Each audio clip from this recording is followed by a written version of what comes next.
is a graphic designer. She's worked in some of the best agencies in the world. She's worked in Oslo, in London, in Sydney, and she now has her own business. She's done all the branding and the marketing for Paradigm Shift Summit. She's also a very accomplished yoga teacher. She's a Tantra teacher.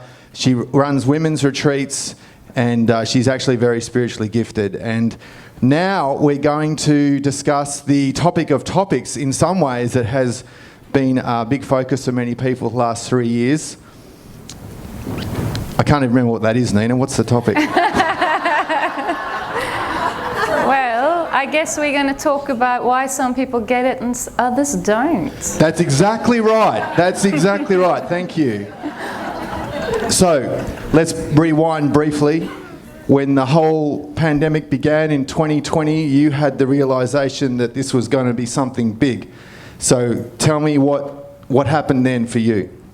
Well, it's a really good question or request because, you know, as some of you might know, this baby that we've all experienced here is Anthony's vision, and I am his partner and helper.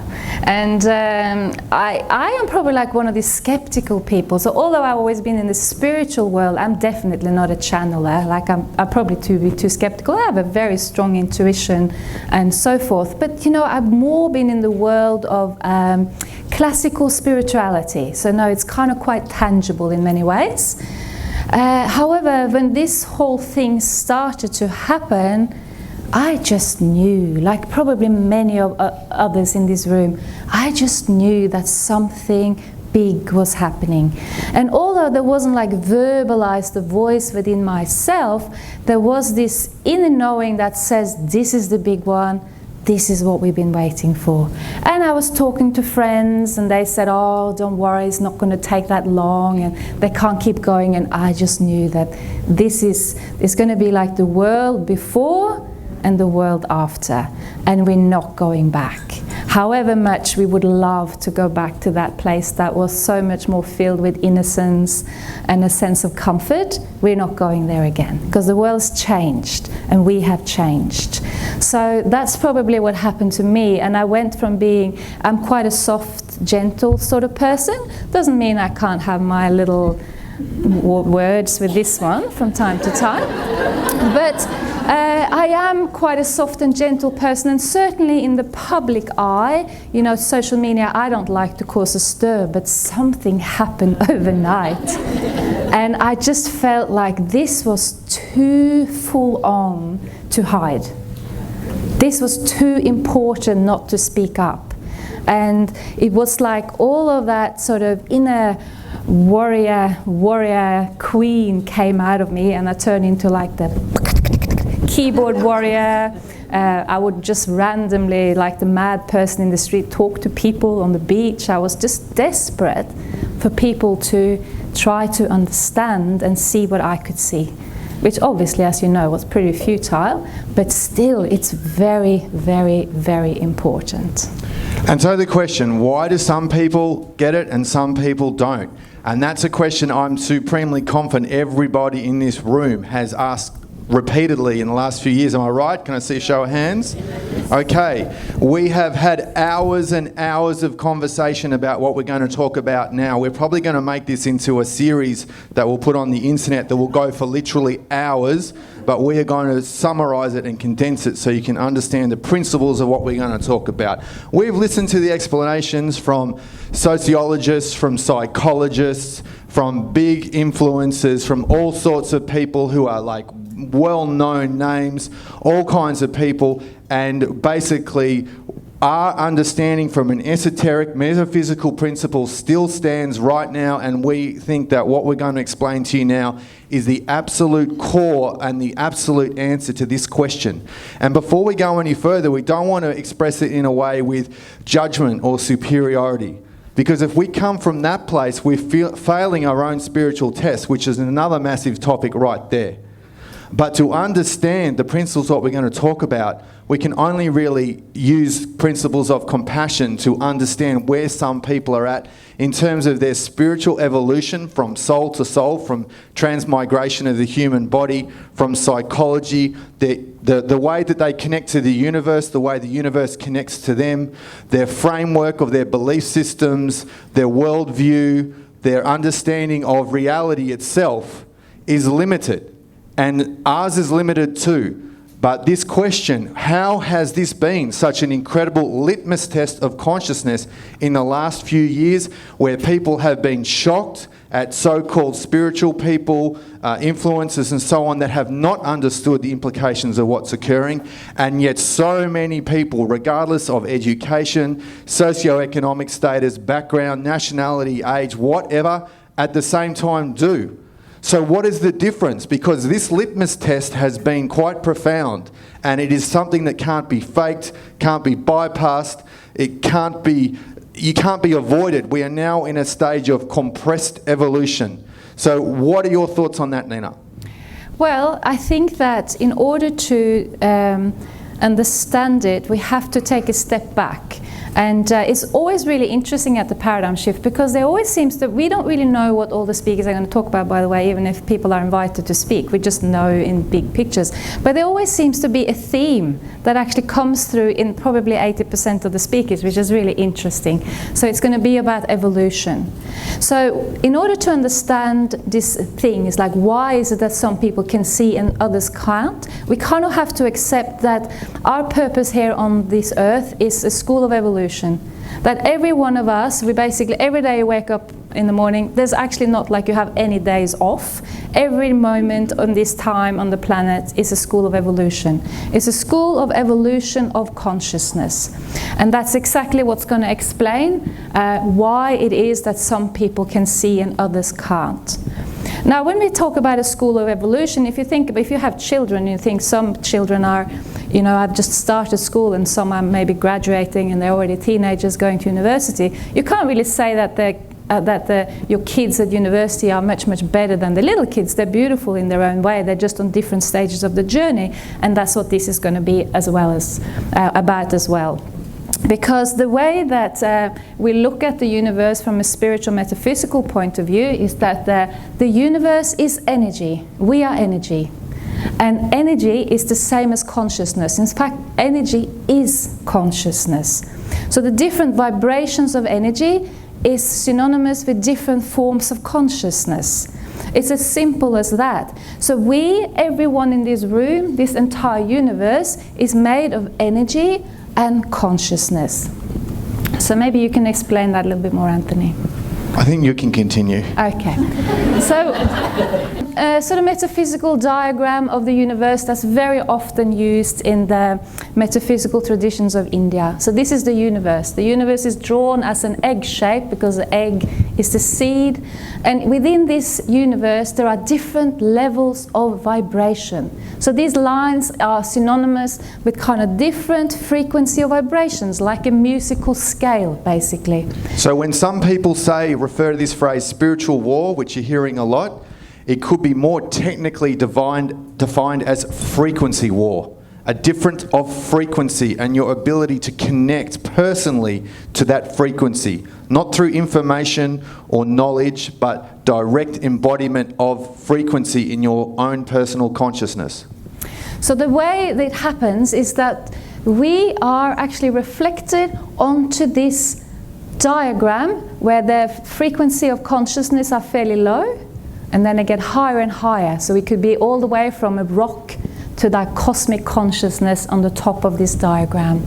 Now, when we actually are here in the School of Evolution, we are climbing through this level of vibration, of frequency, of consciousness.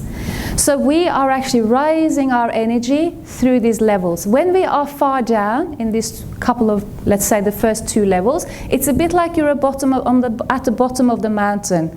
There's lots of trees and shrubs and rocks, and it's really hard to get a full perspective because there's so much stuff in the way. There's just like trees everywhere. It's like I can't see because I kind of got to go walk over here and it looks like this over here, and I walk to this side and it looks a little bit different, and wherever I go I can just sort of see simply trees and different little perspectives.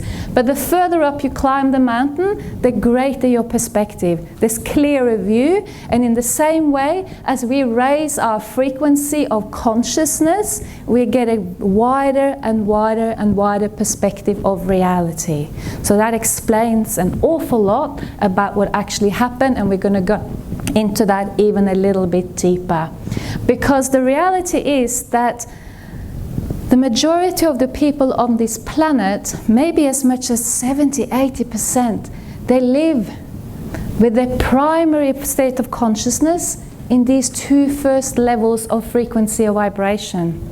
Now there's nothing wrong with that, but it creates an awful lot of challenges for the rest of us, so to speak, if we look at it at the lower level, because they haven't quite climbed out of the density of the forest of this frequency of vibration.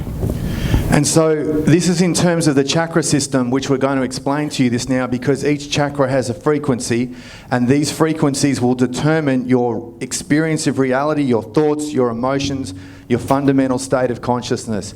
And you can see that this phrase, the hive mind, has been used a lot to express the collective nature of consciousness as the society, the nation, the state, the planet experiences, which we're all connected to. You never disconnect to this.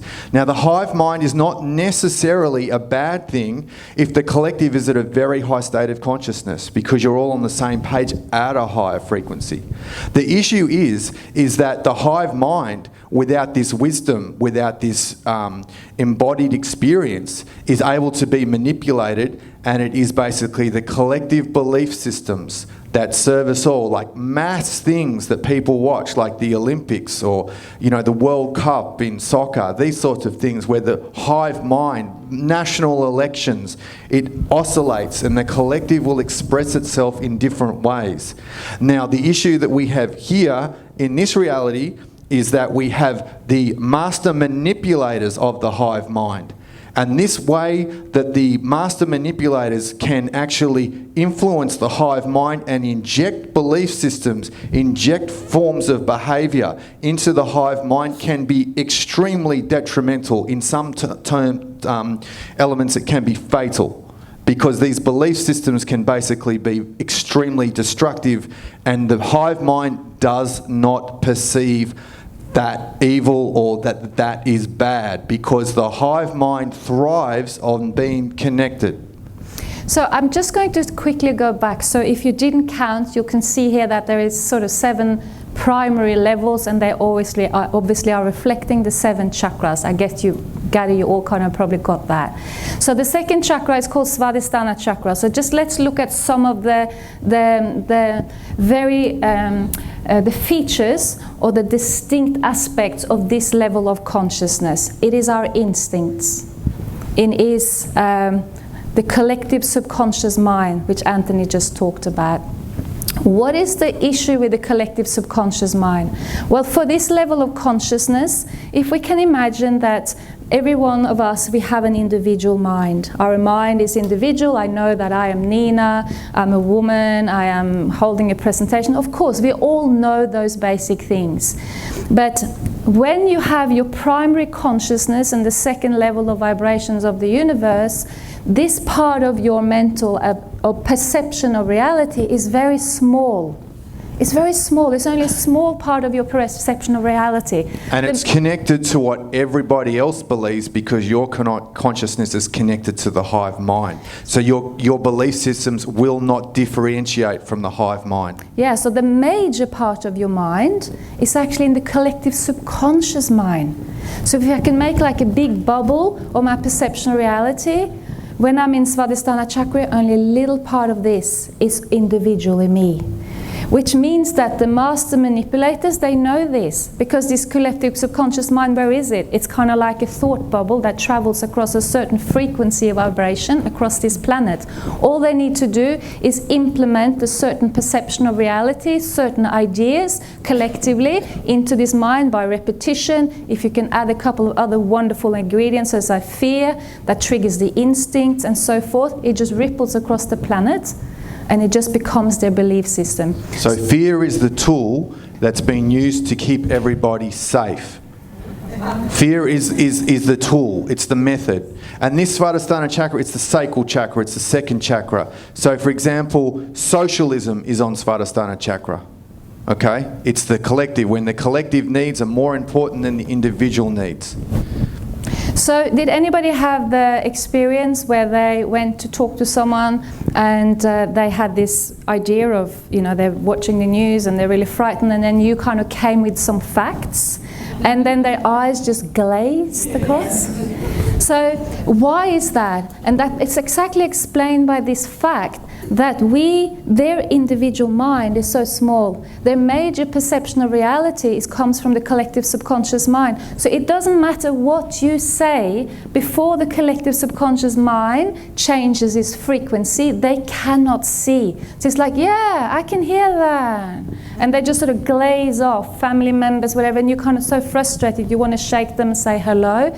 But it's not really possible, because they simply are not in the frequency of vibration where they have yet managed to grasp enough individual perception of reality. You can't blame them for that. But the problem is for us is that, you know, we probably all felt a little bit like we got dragged down the current. And I was really inspiring with Ethan's word that he doesn't think that's going to happen because of the way that we are. That was a very nice take on that.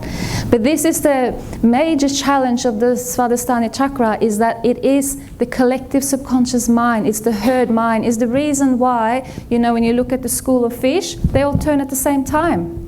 So there's even science will actually contemplate if they somehow share the same consciousness, because there's simply not enough time for them to actually communicate that.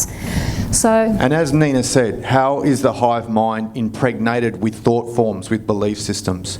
Through repetition. Repetition, repetition, repetition. And so the hive mind therefore eventually adopts those belief systems and will manifest that reality, will manifest those behavioural patterns that are because of the social engineering, because of the indoctrination. It's really that simple. And if you are connected to the hive mind exclusively, or like 90%, just as a way of looking at it like that, 95%, it is in shades of grey, it's not black or white, you will not be able to see one that you have been indoctrinated. What's the best mind control victim? The person that doesn't think they're under mind control, that doesn't believe they're under mind control. And that's not gaslighting or anything like that. That's simply what indoctrination actually is. And we've all seen it. We've lived through an incredible experience. Nina and I have talked for hours and hours about evolution, about this idea of what is preventing people and what is actually assisting people at this time. And it's actually an incredible study of human consciousness.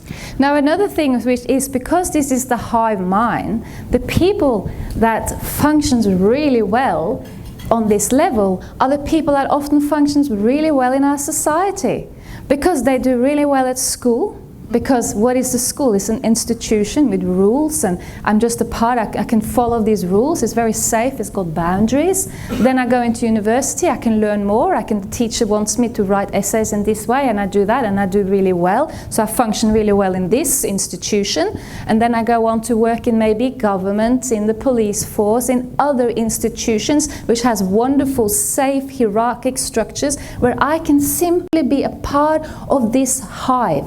When I just play my little role and feel powerful as a part of a big group.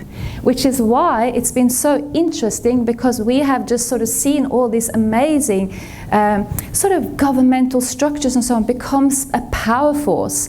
I had an experience a few years ago when I hurt my knee dancing, and I had to go to hospital, and I was to emergency, and they took me into the hospital, and I was watching how all these people were working together. One person took my details, and one took me into X-ray, and I was just being taken in by this full machine scenery. It was like being in a beehive, and I could see how they felt so powerful by the support of each other. And safe. And secure. Safe. And thriving in the hive mind. Yeah.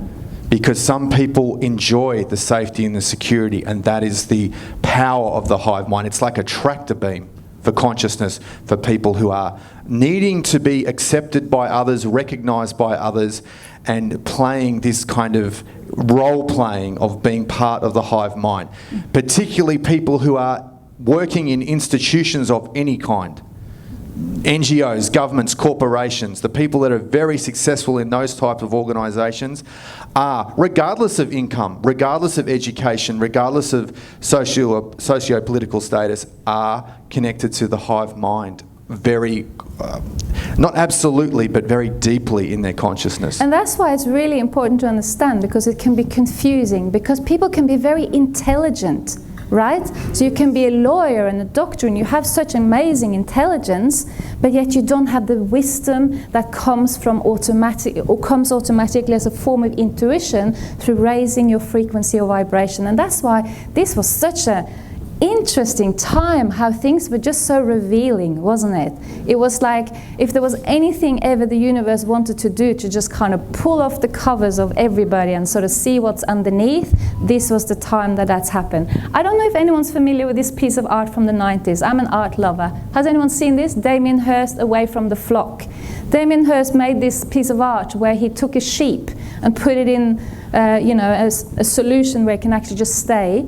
I know what it is, but I can't pronounce it in English. I'm not going to do it. And it was fascinating. It became probably one of the most famous pieces of art in the world at the time, in the early 90s. And why? It's because they took a lamb away from the flock. And I will say that the Svadhisthana, the hive mind, the consciousness of the people just could feel this. It was frightening. It is scary, because the one thing that the people that are in the hive mind do not want is to be pulled away from the flock, because it's frightening. And what happens? Scary. What happens when someone challenges that belief system of the hive mind? It's the Agent Smith effect, isn't it? Ridiculed, mocked, ostracised, isolated, excluded. Is that bad or good though? We're going to come to that, answer that question soon, because this is what some of you will be a revelation. A lot of you have experienced the downside of that, perhaps. And we're going to get to the upside, aren't we? Next screen. I just want to quickly just mention, because of course Matthias Dismet gets so famous for his term mass formation. Mass formation, and a lot of people call it mass formation psychosis, but that wasn't really him, that was added to it. And think about this in the context of we just talked about this frequency of consciousness. So what you need in order to actually make this mass formation happen, which has actually happened in front of all tyranny that's formed of the planet, is firstly, people need to be isolated. In our culture, a lot of people are isolated, and then we had lockdown in addition to that. Then after that, you need the people to generally have like what they call a floating form of anxiety, anger and stress, like negative emotions. That they can anchor onto one topic and exclude all others. Yeah, this is what Matthias Desmet, the psychologist, talks about. That firstly doesn't have an anchor, like it's floating, but it can be projected, like Anthony says, into one object. And then everything else is pushed aside. It's like a release for the collective anxiety. That to hate, to have that anxious, to have that fear, it's okay in regard to that, because the collective says so. So when they then pin focus everything into this one spot, what it also does, it actually allows all these frustrated, angry, isolated people to come together for a good cause, for one cause. I'm no longer isolated, I'm together with all these people, and all this pain that I'm experiencing, it's going to go away as long as we stick together with this. But then you can introduce an enemy, which makes that even stronger, and of course that are the non-compliant people. So you can see there's community in fear. Basically, to summarize. Lots of different people have tried to put a name of it, but when you look at it from the state of consciousness, you'll realize so much about what actually is happening, and also what is the reason why some people can see what's happening. Which we're getting to now. So obviously, No problem can be solved by the same level of consciousness that created it, this famous quote, and the resolution is obviously to evolve. It's evolution. It's to raise your consciousness higher up the ladder. And again, it doesn't have anything to do with your social status in society. It doesn't have anything to do with your intelligence. It's actually something different to that. And that's why people had an inner knowing. It doesn't matter if you're on the dole or if you make $1 million. And that's kind of what happened. You know, if you could have all the people on the planet standing up and you got all the people just to sit down that didn't get it and the people that stand up, you'll see all these people that were so different. And it was actually quite inspiring, wasn't it? And revealing. And we also bonded in that, didn't we? Amazingly. And we should state that this game is not over. That just because people are connected to the hive mind now, it doesn't mean they will not evolve out of this, even in this lifetime. Because the evolution is so compressed now, there is an ongoing opportunity for this quantum leap in consciousness. So this game is far from over. And that's the inspiring part of this. But I'll now go to talk about this effect, because what we're talking about is causality here, the cause and effect. So when we talk about people being awake, I don't really like that phrase so much because it's tainted a little bit. Like, what does that really mean? That we understand geopolitics, we understand social engineering, but do we understand consciousness? It's deeper than that. But the reality is that the people who can see through the deception, that analyse information based on its terms, that won't be manipulated emotionally, that basically will form their own opinions, their own values, their own belief systems, their consciousness is more connected to the third chakra, Manipura chakra, which actually in Sanskrit means city of gems, city of jewels. So it's glowing, it's dynamic. It's like basically the expression of martial arts, of leadership, of willpower, of discipline, of autonomy, of sovereignty. And that has been the one common thread of all people around the world who are so-called awake. They don't want the government telling them what to do. They don't want corporations telling them what to do. They don't want their employer telling them what to do. They want to live free with this autonomous thing. And most people, they don't really want to tell other people what to do either. They just don't want to be manipulated, bullied, coerced. And this quality of consciousness is actually above the hive mind in terms of frequency. And so everyone, it's some aspect, and again, it's not complete, it's not a total activation of that chakra, but it shows clearly there's an aspect of it that is energized, is awakened, because there is more of the consciousness is disconnected from the hive mind. So there is a perception, and as Nina said earlier, it's like climbing a mountain. You can see and you can look down. But without judgment or being condescending or patronising, it's simply your ability to actually perceive reality more clearly. Obviously, there's a lot further to go, but this is like this elevation. It's this verticality of evolution, you see. And that's what the expression is here, verticality. That we are actually becoming more genuinely consciousness. And so people on Manipura Chakra, they are happy to stand alone. They're not going to be intimidated by the crowd, by the hive mind. They walk their own path and they have their own ability to determine their own life as much as they can. And some of these qualities are by definition at this quality of frequency. I mean, it's not negotiable. And most people who are awake at least have some of these qualities to some degree activated. So if you think about that bubble we talked about the collective subconscious mind, and how the people that are in the lower frequencies only occupy a tiny little space for their individual mind, now that space is growing. You have more and more an individual part of your mind. And we are starting to sort of grasp more and more things, so it starts to become actually a calling. So I'm just going to go back. It starts to become a calling where you actually start to look for more autonomy. You start to feel almost a bit challenged by all the boundaries of the collective subconscious. It's like, I don't want this anymore. You start to punching your way out. You start living maybe more your own thing. So you therefore, in the fire, which we're in now, in the Manipura chakra, in the fire element, you'll find that you find much more people that are doing their own thing. You're more likely to find someone highly educated in the system, like in, I don't know, in law or medicine, whatever, that has a lower frequency of consciousness than you are to find someone that maybe runs their own tiny little business. Because And they're Matthias already- Desmond talks about this. He says the most highly educated people are often the most ones connected to this mass formation because they believe in the society, because the society has actually served them. It's given them their socio-economic status, it's given them their degrees, it's given them their income, it's given them their trinkets. And as someone that's been to university for 6 years, like it, but I did, people who are thriving in institutions often thrive in society, not because they're actually more intelligent, because they're very good at functioning in institutions. Whatever that institution may be a corporation, no questions, we have no time.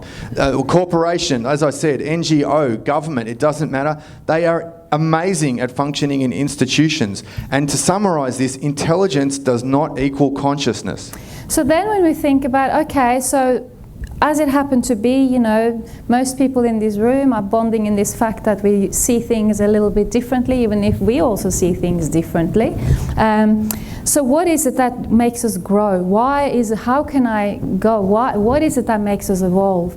Now, obviously, we are familiar with spiritual practice. Spiritual practice is designed to accelerate your frequency or vibration, to actually make it rise. It's put as simply as that. That is what classical spiritual practice does. So don't ever put it aside, because this is what it does for you. It's like tried and tested.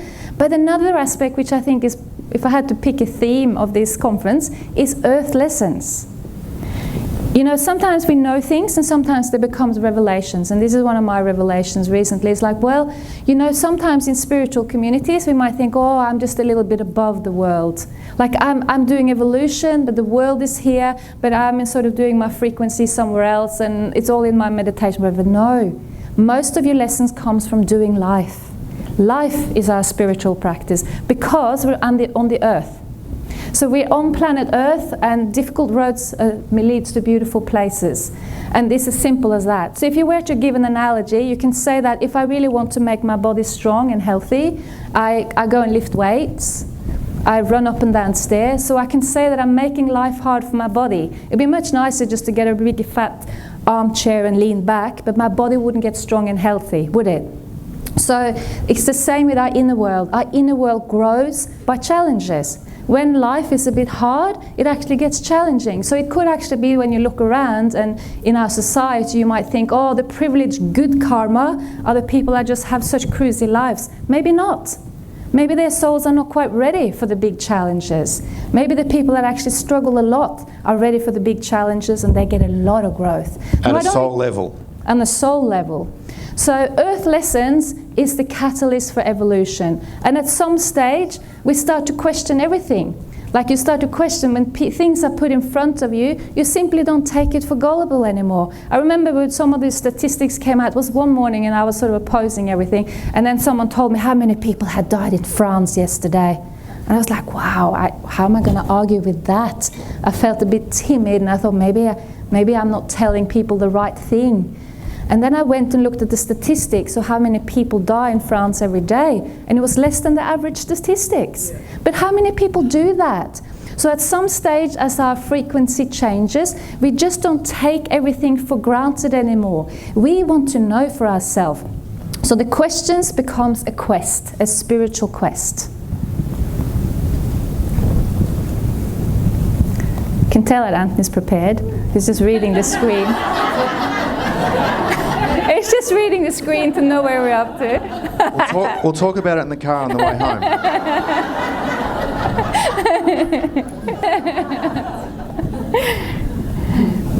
home. So we're moving on. We're bringing this to close now. We're out of time.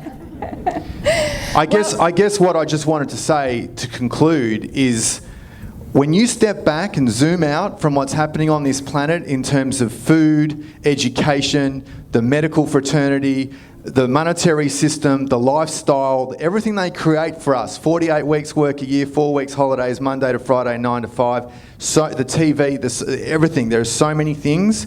The one common thread is to keep us compressed in a lower frequency. And that is the one common thread. So question everything that you connect to, which has been a theme that's come up this weekend, in terms of consuming whatever it is, food, you know, TV, internet and everything, and belief systems, because if it's coming from the mass hive mind, It's all generated by the master manipulators. Whoever they are, it doesn't really matter. And the more you can disconnect from that, the more you can actually become personally empowered and be at a higher vibration. And, you know, that's a cliche of the whole awakening community, to raise your vibration. But in essence, that's the truth. But the whole thing is to keep us in this little sick, contaminated, low frequency, confused, distracted, fearful state of consciousness 24/7. And that's what they're terrified of, because this mechanism that they've used is now failing. We are now in a global paradigm shift. It is a one-way ticket. It's going to be a profound, we want to be anywhere else right now. It is going to be profound. It's going to be difficult. It's going to be challenging. But that is like one common thing to realize, is that we are all here to evolve, to awaken. And this is the journey of the soul. And we all come prepared already for everything we need to experience.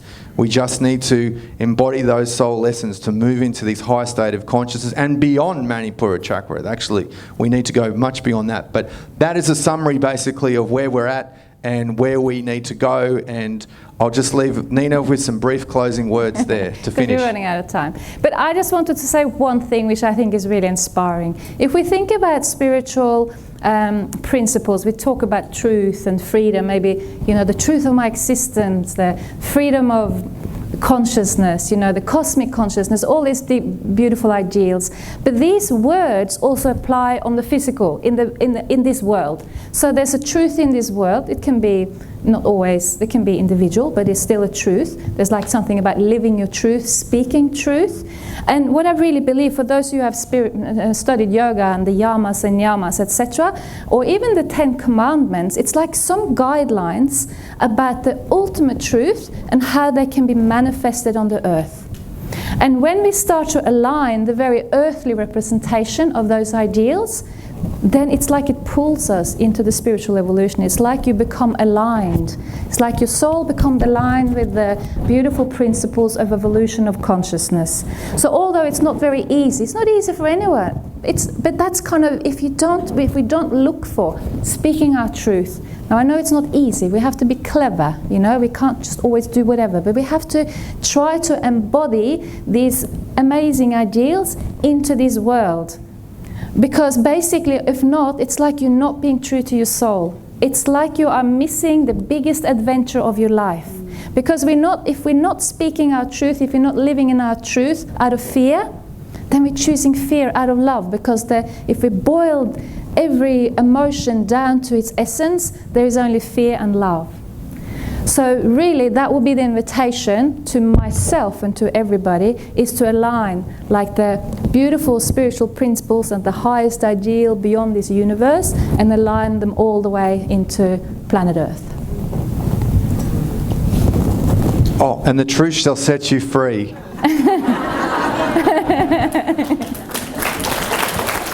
Thank you. Thank you.